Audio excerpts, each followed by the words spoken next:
Well, now the father of a 10-year-old girl who died in Somalia after undergoing female genital mutilation, or FGM, has spoken out in defense of the practice. Dika Dahir Noor died on July 16th, 2 days after undergoing the procedure. Well, her father said that, quote, people in the area are content, end quote, with FGM, that is, and whilst he had seen the effects, it was part of their culture.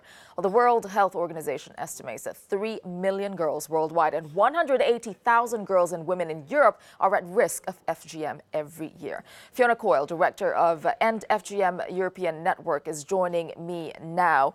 Fiona, I think first I'd like to see your reaction to the father's statement. How do you react with sensitivity as well to someone who says, well, this is part of our culture?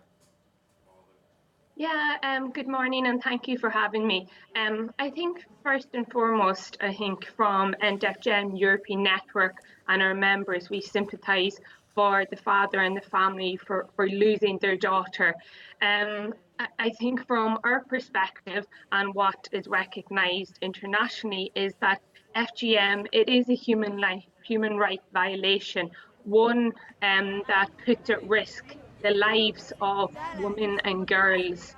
It is a deeply entrenched cultural practice. It's entrenched in tradition, and certainly in countries like Somalia, which has the highest rate of the practice in the world. It needs to be a very much a community-driven response. As a network here in Europe, I represent 21 members across 14 different member states that work with diaspora communities at grassroots level to discuss, to educate, and to try and overcome this harmful practice.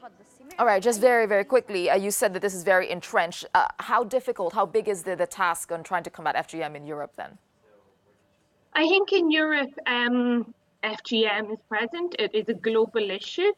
You mentioned in your introduction the stat around 180,000 women and girls being at risk, but we also need to think of the survivors.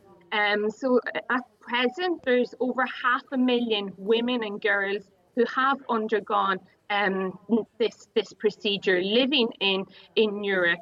And it's really important that they receive the appropriate care as well. But we must work with the communities. It's so important to involve them because it is a cultural practice. Indeed. So, laws and legislation alone will not fully end the practice. Thank you very much for that. For Fiona Coyle, apologies, Director of End FGM European Network. Thank you.